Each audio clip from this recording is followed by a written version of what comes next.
Hi, guys. Thank you again for joining me on the Ritu podcast show.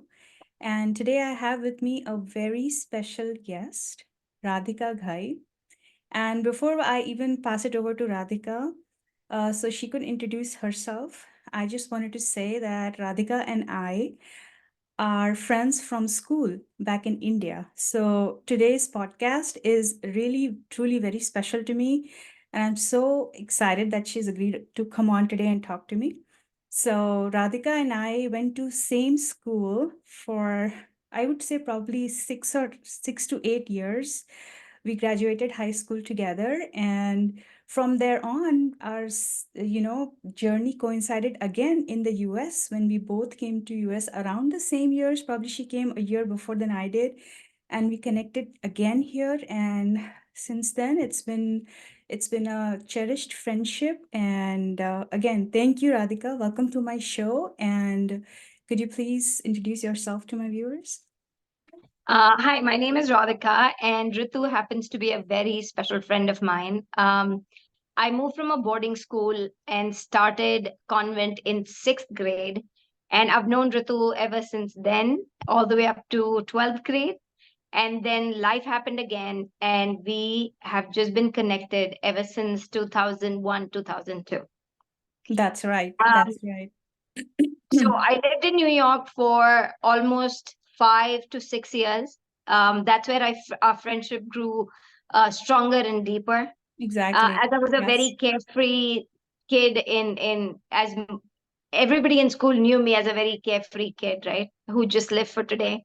Yep, yep. But I remember very vividly our interactions in school. And yeah, it was great, Radhika. And even in New York, when I came to New Jersey, and I sort of knew that you were here, and this is back 20 years ago, right? So the social media was not out there, and there were no iPhones, and it was so difficult to even look for somebody. And I managed to find her some way online, and I Orkut, found her. I think that's how we connected through Orkut. Yeah, exactly. Not even Orkut, Radhika. It was even before that, because Orkut happened 2005 or 6, and this was even before then. So I remember I just found an email address that sounded like it could be you, and I sent an email out that, Radhika, is this a Radhika from Ajmer? And you replied back, and I'm like, oh my gosh, that's it. And that's how we connected, and I still remember those days. So yeah, ever since then it's been a great friendship and relationship that I adore. So that's And I great. think we've been a part of each other's life in a very organic manner. So, Yes, yes, we've grown together, we've known about, and we are the kind of people who do not connect on everyday basis, yes. but we connect wherever we live. And Yeah. that's the beauty of this friendship.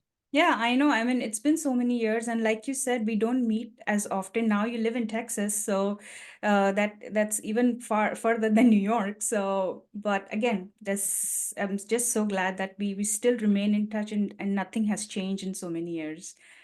Um, so let's get get going with the podcast. And to continue the flow of the podcast, I wanted to ask you, Radhika, what do you do now in Texas? So I started my nursing in New York. Then I moved to Texas. Life happened. I had a son. Never thought about going back to school. And I believe you are where you need to be. And the intelligence of the universe puts you uh, where you have to be in that particular moment or time. So I've been into education ever since. So I was a Montessori director. I did curriculum for Montessori schools, and now I'm teaching at a public school, and I specialize in autism. That's So great. I That's teach in a amazing. public school, and I'm an autistic teacher. I work with children with autism. Very good. Very good, Radhika. Thank you for sharing that. Thanks a lot. So tell me a little bit about your experience at school with kids and parents. How has that been? Like, how would you describe Education that? has always been my passion. I think overall helping has been my passion. and I do not see myself doing anything else. Really? So, right, education is something that just brings me satisfaction and happiness. Uh, Looking at each children do well at the end of the day is my reward, That's and I love that. great. That's great. That's awesome, Radhi. And I'm sure the kids and the parents feel the same, with them, with you being their teacher and being in their lives and impacting them in a positive way. So that's amazing. And since we are going to talk about books, I wanted to ask you, Radhika, what sort of books are you interested in? Are you even an avid reader? Were you into books while growing up, when we were back in Ajmer? What sort of books you read at the time, if you did? And if not, how did you get into books, and what sort of books you like, and who are your favorite authors? I know I put a lot of questions at you, but you can take your time and tell me a little bit about everything. So this Let's. is really funny that when I was in school, I was, and I'm sure kids from the 80s and the 90s know Archie's was a big thing. So Yes. uh, I was an Archie's reader, and my older brother had happened challenged me that I should, get into reading and maybe expand my literature, just not be limited to Archie's, and Mm. that's how I started. So it was a challenge that he gave me, that I had to read a book. So I picked up The Godfather. So out of all the books, the Wow. biggest and the fattest book was out there. And I think I was in sixth grade or seventh grade. Really, Radhika? See, I Yes. did not know it then that you were reading Godfather. So I started the book, and I never finished that book.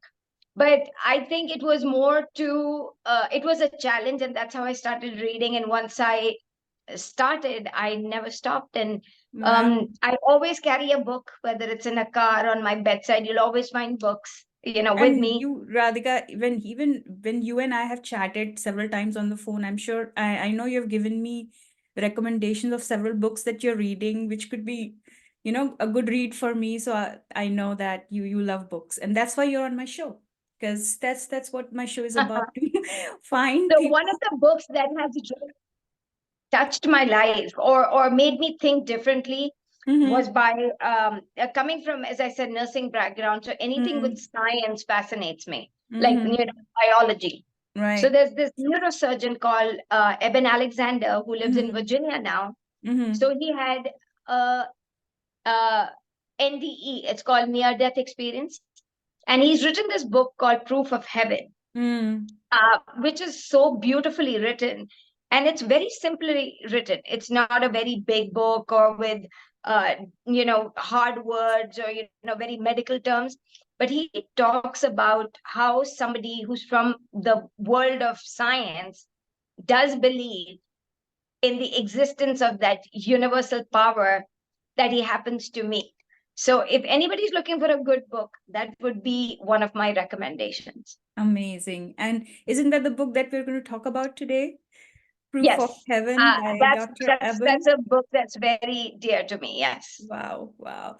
So tell me, Radhika, how did you even get drawn to this book initially? Like, how did you find out about that book, or uh, do you look for, this genre where it's sort of, I know a little bit about the book and that experience and the spiritual experience about it. So was that the reason that you picked up this book, to find out more? So this is very strange, but I things happen to me. I don't look for them; they come my way. So I Mm, remember being, traveling to California, and at the airport, this book just caught mm, my eye. I mm, didn't think much about the book. When Breath Becomes Air was a big book back then, I picked that book.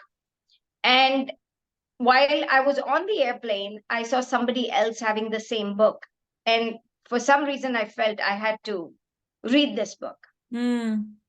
So that's how Good, this book happened. good, good. But once I read this book, I've read this book twice, once Mm, on Audible, and once actually a paperback book. So Nice. But the way it talks about his experience and what happens, right? I mean, what message he delivered through the book Mm, was just mm, amazing. yeah, yeah. So, Radhika, right? You just said before that he is a neuroscientist, right? And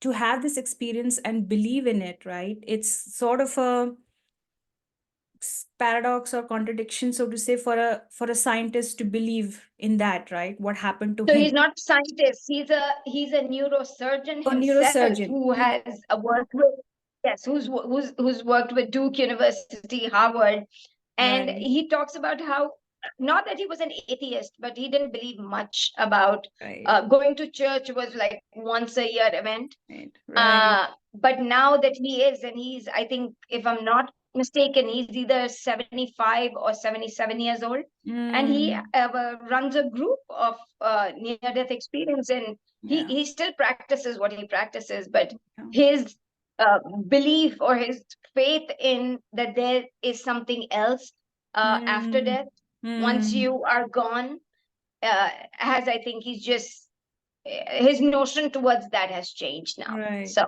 right, and there right. are certain things in life, once you see them and once you've experienced them, you can't unsee them. Mm-hmm, mm-hmm. And everybody is on their own path and journey. My path and journey would be mine. An individual, yours would be, so even your children, your husband, we come as a community, but we are all living Alone. Or just by yourself, your own life, right? Not alone, but parallel to other different things that we are doing. yeah, So, yeah, we yeah. are here to have a human experience Mm, because we are soul. So it's the other way around. A lot of times we forget that we are here not just to make money and not to run around and doing things. We forget to breathe. And yeah, I might be talking about it, but I forget that myself sometimes. yeah, yeah, So sometimes all you have to do is sit down and breathe. yeah. Be mindful, meditate Right. a little bit. And Yeah. right. And you can never give from an empty cup. So I Mm, strongly believe that you have to be happy yourself to in yeah. order for you to give. So Right. I right. And especially as women, we have to take care of ourselves first because we have a lot of responsibility towards household, family, and with this, times changing, women are bringing food to the table, Mm-hmm. and we Mm-hmm. know what we bring to the table, Yeah, right? yeah, we do. We So, absolutely do. right, and I think we've found ourselves, and in many ways we've lost ourselves too. I think with the modern world, um, we've forgotten what positions we've lived through. Not that I'm a stereotype, but yeah, there are Mm-hmm. certain things that require uh, a woman's role, a man's role. I am a little old fashioned with a few No, things. but that makes sense, Radhika. That really does. For example, this, especially this particular example will be relatable to all the women out there who are listening to this. Is like when we are on our family way, right? And it's so hard to, when you're going to deliver a baby soon, and you're also working and juggling between work and your health and making sure that the next 1 year is going to be just taking care of the baby, and how the career will take a back seat, and how will it be even after you go back to work after the break that you take. So I agree with you, like we don't, if you ask a woman, no woman would want that pressure on her, right, when she is going to become a mother or going to be a mom and going to deliver a baby. So if she did not have that pressure on her, it would be a more smoother and happier journey for her, right? I mean, coming to the point that you were making before, where if she had the opportunity to take that time off completely, she would, right? But sometimes they can't, or people can't for whatever reasons, or however our life has you know been designed now. So I believe you always can. We choose not to. And you know how a lot of women out there say there are certain roles only women are playing. I don't agree with it completely. in today's world, a man is sacrificing equally. It's just so that we've come to a place where it's very hard to see each other's position. Yeah. uh, we are always out there, we talk about equal pay, we talk about, women should be treated, but at the same time we want man to buy us things. Like it's we are in a very contradicting world, Yeah. and there it's a lot of confusion. But I think in today's time, if a woman is doing X, Y, and Z, the man has learned to do the ABCs too. So Yeah. it Yeah. goes hand in hand. It does. I mean, For a things are perfect changing, and relation and a yeah. perfect union, that appreciation has to be there from both ends. Mm-hmm. Mm-hmm. Yeah. I agree. I agree. So, and not only this, I do work with women in domestic violence too. So I help women in situations where, they've gone through rough things or they don't know how to go about. That's something I do on the side. Mm, Um, I'm not associated with an organization as such, but mm, yes, mm. I have, which I can't disclose it, but yeah, there are Yeah. certain people who reach out to me who are lawyers and doctors, and I do work with them. Mm, So every person's situation is different. yeah. There are women who choose because of family pressure to stay Yeah. in it. Yeah. Um, there are certain women who choose to get out of it. I Yeah. always believe you need one reason to stay and you need one reason to get out of it. So Exactly. you choose your Exactly. reason. And you whoever is in that situation, wherever they are, they will only do it when they are ready to do it, when she herself is ready to do it, no matter what external people will come and tell her it's the right thing for her to do. Until she knows and realize what that she's ready to do it, ready to do it, I think then she will. But anyway, I Yeah, think when the we time is right. time is Yes. right. Yeah. No Yeah. matter, like, then again, the whole thing comes, you are where you need to be. Yeah. The universe Yeah. is a very smart, the way it's designed, it's very beautiful and very smart. You have to go through certain steps to know your value. Yeah. Like, Yeah. I'll give you an example. Bottle of water can be $1 at a dollar store. Mm, It can be $2 at Target, mm, and it can be $5 at a game arena, right? yeah. You Yeah. have to know your value. And I Yeah. believe you should know your value, and you should know where you're not valued. So Yeah. it's the same bottle of water, but Yes. it can have different, it depends who values you more, right? Totally agree with you, But Radhika. before anybody Yeah. knows your value, you need to know your value. Exactly. Exactly. Yep. That's true. Okay. So coming back to the book, uh, I was going to ask you, okay, tell me a little bit about what was, just in a few sentences, of how you perceived what was Dr. Alexander's experience? Like, what did he see? Can you remember a So little bit? he talks about going into a coma for 7 days, and he Yeah. talks about leaving his body. So he had an out of body experience where Yeah. he meets, he goes to the other realm, Right. which Right. very few people get to experience it when, after death. But in the Hmm. ICU, he talks about how his he travels, or his soul travels, Hmm. and he meets that divine, and that Yeah. divine doesn't have form or shape. He talks Yeah. it like a ball of fire. Yeah. He just And feels. Yeah. right, and he Yeah. met all, the people you lose, you meet them on the other side. They're there waiting for you. Yeah. And he talks about, if you think this is real, that world is more real than this world. Yeah. Yeah. So it's just that everything we base on facts and science, and and anything we can't prove, we call it, we haven't figured it out yet, or doesn't make Yeah. sense. Yeah. But just what you see is not all real. There is more to it. Like, vibes don't lie. There are Yeah. certain people who you just are around them and you light up, Yeah. and there are Yes. certain people you're around them, and they drain you out, Yeah. Yeah. right? So it's that energy. So everything, Yeah. even the mobiles, you know your mobile is working, you don't see the network, right? There is no Yeah. way to know, but you know the confidence. Then why don't we, expand our knowledge on these things too? Yeah, no, I totally So agree, Radhika. I mean, I have researched a little bit about the book too, and I was trying to understand why did Dr. Alexander wanted to bring this story out for the people, right? What do you think he wanted to tell people with this story? Like, I feel he just said the fear of death, of being gone, or um, losing someone. We literally, because we are so used to seeing people in a form, right? Today I have a form, I have a voice. We are so used to that figure.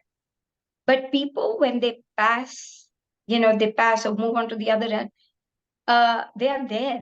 It's like water being evaporated, right? You have an ice cube, mm, then becomes liquid, and it becomes into vapors.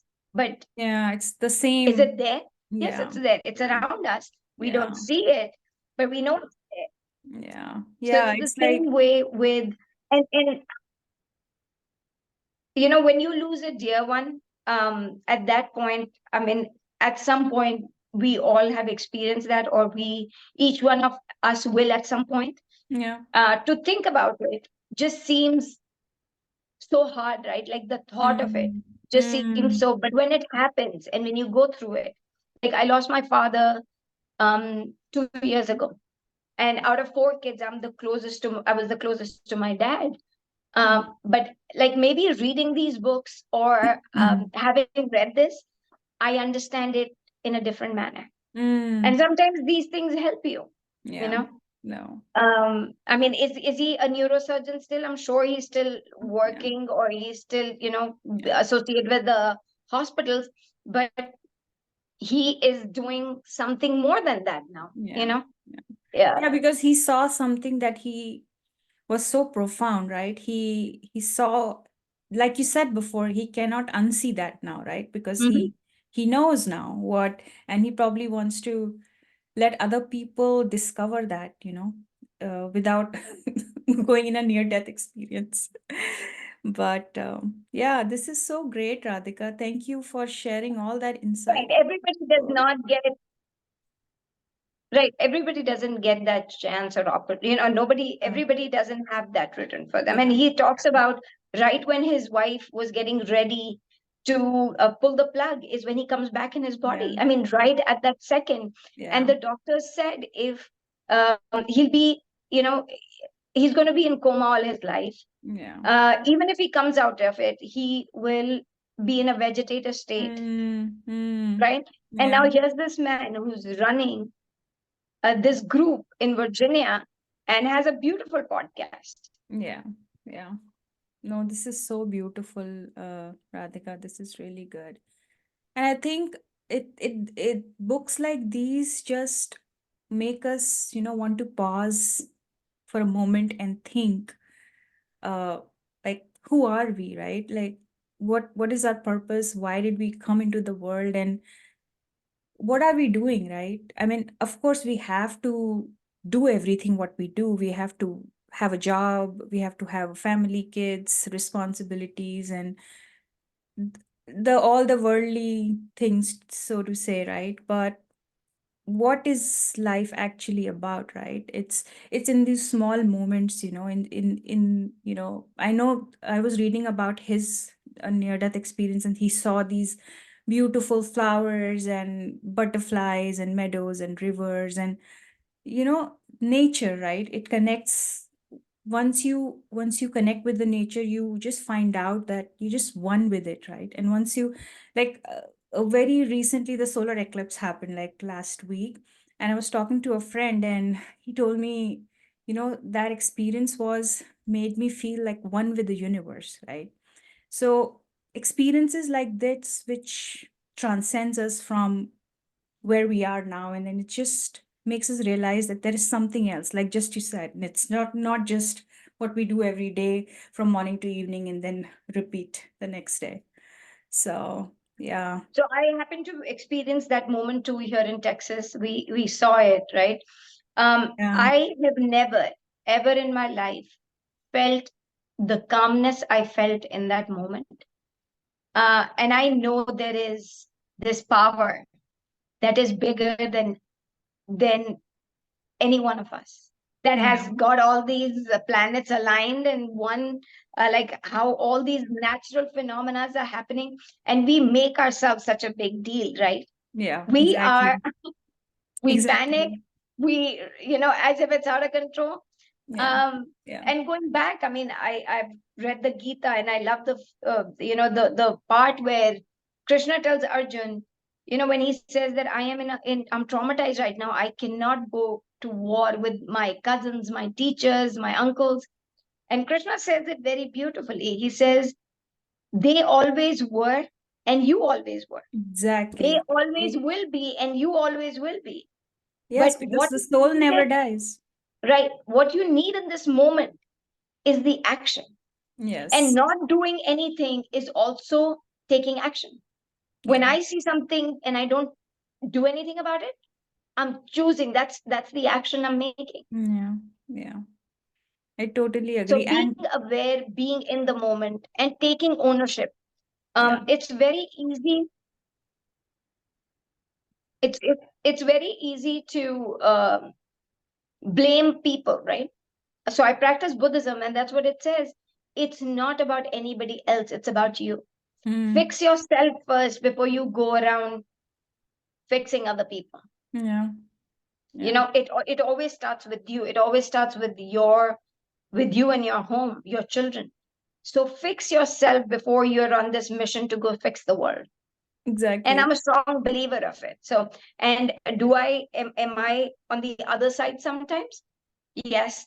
But God's been kind that I do realize it to come Yeah. back. Yeah. And Yeah. I think books play a very important role for me, because Yes. I read a lot of spiritual books or self-healing Mm-hmm. books. Mm-hmm. Um, and not for anybody else. I read them to make myself a better me. I'm in competition with myself. I'm not Yeah. in, and I always have been, I think, for that Yeah. matter, Yeah. from I mean, I have known you for years and years, Radhika, and I have seen you transform really, if that's the word I can use. You have really I have seen you grow from who you were and to what you are now. So I really feel proud to be your friend, and I learned so much from you. And yeah, today was so good. And I was just thinking myself about Bhagavad Gita, and it's just the telepathy that you mentioned it also. So I think we have that strong connection as well, that we sort of align in our thoughts as well when we are thinking the same things at the same time. And sometimes that happens with our telepathy too, right? When we're thinking about each other and the message pops up. So I hope right. that That happens a lot between you and I think. Right. yeah, yeah, And yeah, right. I mean, we are here to we are all connected. Like you, I mean, we are all connected. Some yeah, get to understand this early in life. Some get to understand it closer to when they die. But yeah, the yeah, beauty of us all is we are all one, and yeah. we come from that big source. That big pond, and Yes. we're just droplets, and we are all we're all connected. Exactly. No, that's what I remember someone asking, or rather saying that, you should question this, right? If a droplet of water is in an ocean, so whether it's a droplet now, or is it ocean now? Or if you take it out of the ocean, would it still be a droplet or an ocean, right? So Absolutely, it would still be water. It doesn't yeah. matter where you put it. Yes, yes, They yes. say, like, this is how I look at religion. Um, so it's like the rainbow, right? The drop behind the prism, Yeah, and some, when the rainbow forms, some look at some color. Your attention might go to the different colors, yeah, or you might look at it as a whole. So religion's the same thing. We yeah, we come from the same place, and you're going to go to the same place. yeah, yeah. um but it's just a matter of time. Wow, Some you go put that early, so some go late. beautifully, So Radhika. we are all going, yeah, That rainbow so we are analogy all going to the was same place. so Nobody's beautiful. here forever. It was so, so, so nice. So, with that, Radhika, we've almost come to the end of the podcast, and I can begin to tell you how much, I mean, joy this has brought me to bring you on here and speak to you on several things. And I know you and I have these conversations whenever we are talking to each other. But to put it out there for everybody to also, hear it and think, make them think a little bit as well. It's so amazing. So And that, if anybody who's listening out there, this is my message. If you think about somebody, pick up that phone and call. We've just distanced ourselves through social media and all these things, and just pick up a pick up the phone and talk. Whether it's yeah, your friend, your parents, um, all you have to do is just take that take that initiative yeah, and do that, because maybe that one phone call is going to change somebody's day, or maybe is yeah, going to change something somewhere for someone. yeah.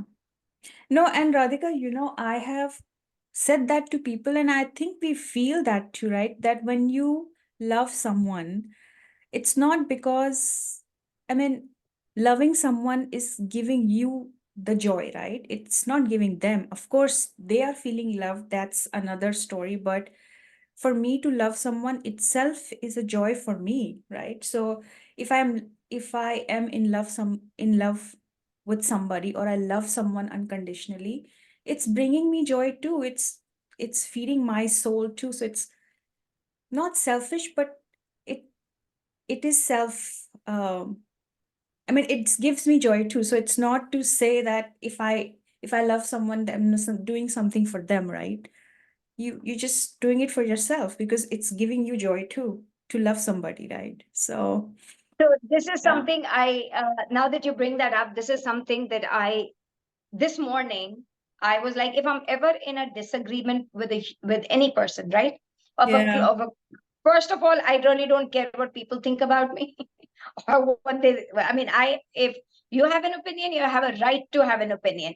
But yep, the yep, one yep, that I love, if I ever am in disagreement, and I know learning to pause and letting go and starting again tomorrow, so that I am not carrying that baggage in my head. Because sometimes it's not the other person, it's you carrying that thing in your head, right? So yeah, this was something that I wanted to start. It's funny that you bring this up, that but I starting this morning as of 9 a.m. and I'm like, if I ever am in a disagreement, I am going to drop that baggage, and it's totally on the other person how they perceive it. yeah, But just picking up a phone and messaging good morning or hey, how are you, is not going to kill me, right? yeah, But at this, yeah, I'm not held in that moment of disagreement. It's my way of moving on. exactly. And if the other person wants to be held on it, the ball's in your court. Yeah, But yep, I have moved on because I don't want to exactly. be I in have that let it negative go, place. right? Yeah. Yes, Yes. yeah, Or even if you haven't, you've made that initiation that you're yeah, not in that. And I'm somebody who is I feel things. I'm not yeah, always from my head. I am an emotional person. yeah, yeah, um yeah. I am practical, but yes, I Mhm. feel things emotionally. And Yeah. I've learned that I need to be at a good place, right? Mm-hmm. Yeah, I need to be somebody who spreads. Somebody looking at me should not be okay, should feel my vibes in a positive manner, then exactly. me bringing down everybody else with me. So Yeah. this is something I really want to start practicing as of today. Yeah, that's great.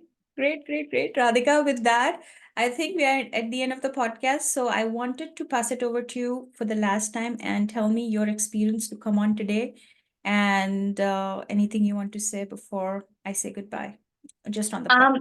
I am very proud of you that you're doing this, and I hope you reach out to as many people as you can. And I've done podcasts before and I've done interviews, but this was literally heart to heart conversation. Yes, yes, great. And I message to parents whose kids are going through autism. um Sometimes people feel it's the end of the world. No, it's not. It's just that your child has an ability that the other children don't.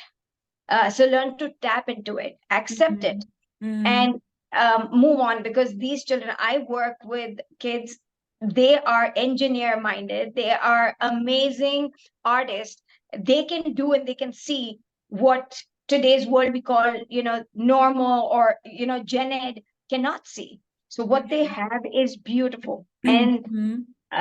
you're not going through a test, or you're not going through a hard time. Just accept what you have rather than being Mm. comparing. I see a lot of parents sometimes, they are in that frustration in the initial time when they acknowledge it or accept it. It's very hard for them. uh, Yeah. Nobody else could have done this, or think about this: the child chose you to be a parent because Yeah. the child trusted you Yeah. and said, hey, this is where I want to be.